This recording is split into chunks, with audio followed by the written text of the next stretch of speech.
Hi, my name is Michelle Medlock Adams. I am the author of this new holiday book called Dachshund Through the Snow. It's illustrated by Anna Sebastian and it's published by InGame Press. Hope you'll enjoy it. It's a fun little story about a little dog who can do big things. Here we go. Hope that you guys are getting in your festive holiday spirit. All right. Crosby was teeny, even for a miniature dachshund. He was tinier than all of his friends. In fact, he was the teeniest dachshund in all of Diggityville. The North Pole News even did a story about his tiny stature. The headline read, "Local dachshund named world teeny weeniest wiener dog." It was a very big deal for such a small dog, but Crosby didn't like being known for his size.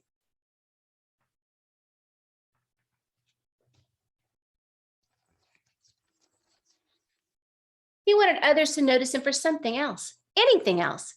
Like his dapper duds, he was a very well-dressed dachshund, or his extra long, perfectly pointed tail that stuck straight up when he walked, or his unbelievable burrowing abilities, though few took time to notice Crosby could burrow with the best. That's why he was so head over tiny paws excited about the Arctic Animal Olympics on December the 23rd. He was finally old enough to compete. Crosby had been training for this day his whole life, but he knew the competition would be doggone tough.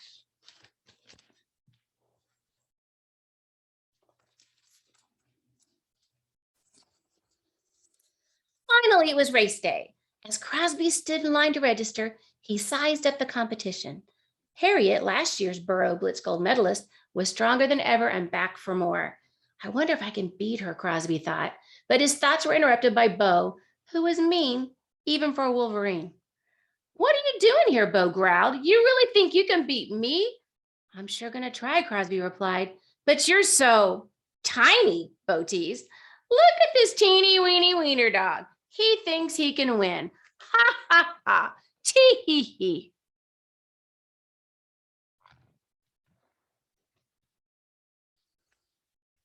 Crosby didn't think he could feel any worse. And then he did. "Hey, bud, you're next," the official said. Crosby stepped forward and stood up on his tippiest toes. But it was no use. "Look at Crosby," Bo mocked. "He's so tiny he can't even reach the sign-in table. Ha ha ha. Hee hee hee. Give it up, wiener dog. Move along, little doggy." Crosby ignored the taunts, fought back his tears, and tried once again to reach the table. Stretching, stretching, crash! Crosby lost his balance and fell nose first into the snow. Poor Crosby.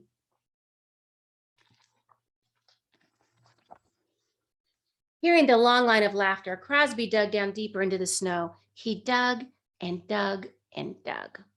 He didn't want to go home to his family. He didn't want to go to town and hear everyone talking about the Arctic Animal Olympics, so he just kept on digging.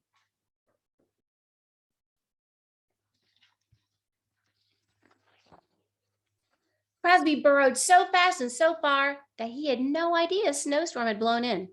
When he finally came up for air, ice pellets bounced off his nose. Ouch! Crosby looked around. Everything, for as far as he could see, was totally white. "This is bad," Crosby thought. "I need to get out of the storm." He squinted. Was that a cave? He burrowed as fast as he could in that direction. When he reached the cave, Crosby shook the snow from his face. He could not believe his eyes.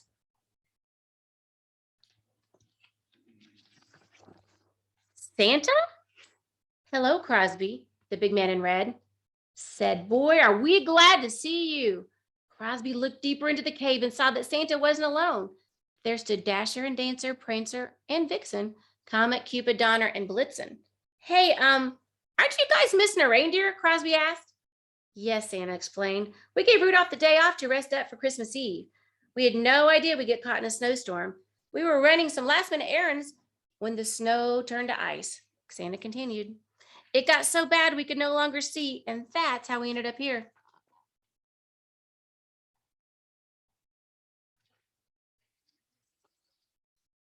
Santa brushed the snow from Crosby's back. The little dog shivered. Santa wrapped Crosby in his big red coat. "There now," Santa said. "That should warm you up." Crosby snuggled close. He was so excited to meet Santa that he almost forgot about the awful day he'd had. "What brings you to this cave tonight?" Santa asked. Crosby hung his head. He didn't want to tell Santa.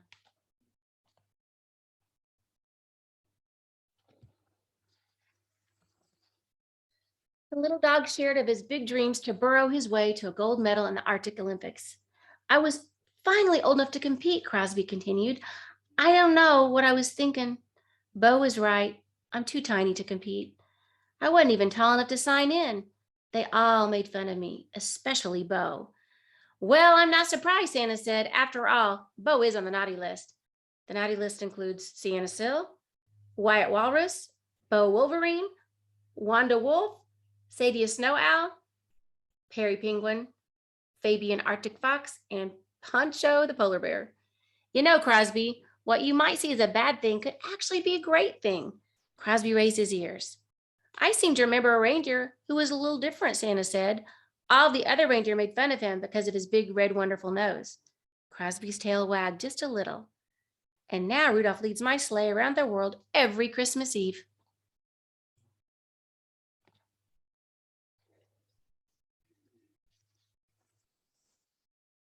Except maybe this one, Comet looked out at the ice. I don't know what we're going to do, Santa sighed. If only we could let Rudolph know where we are. With his bright red nose, he could lead us through the storm, back to the North Pole, no problem. Crosby's tail turned into a wagging machine. I can do it, he barked. I can let Rudolph know where you are. Santa's reindeer gathered around Crosby. Comet even gave Crosby a big lick on the head. Yuck!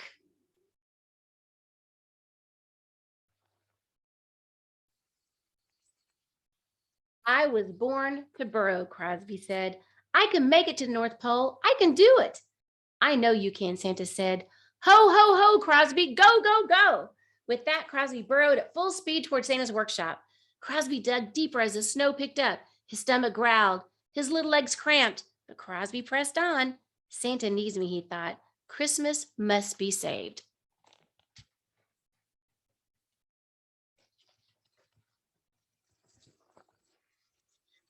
Just when he thought he couldn't dig anymore, Crosby ran smack dab into the official North Pole pole.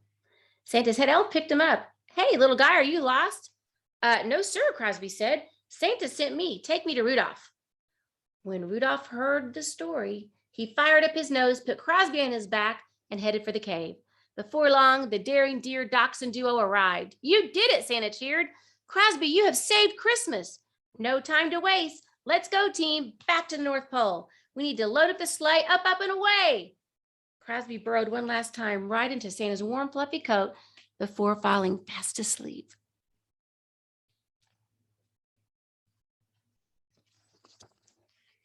And this is where Crosby lives. Sunlight trickled into the window. Crosby slowly opened his eyes. He was home in his nice warm bed. Where's Santa? Where's Rudolph? Was it all a dream? Crosby wondered. Then he spotted something. Crosby tore open his gift. He could hardly believe his eyes. Inside the box was a shiny gold medal and a note. It says, for Crosby, from Santa. The medal says, short or tall, doesn't matter at all. It's your ginormous heart that sets you apart. And the letter from Santa read, my dearest Crosby, thank you for saving Christmas. Please accept this gold medal as a token of my gratitude, and let it always remind you that the best things come in small packages. Love, Santa. The next day, the North Pole News front page story said, local dachshund saves Christmas. And that's the end. Thank you for joining me for Story Time with Michelle.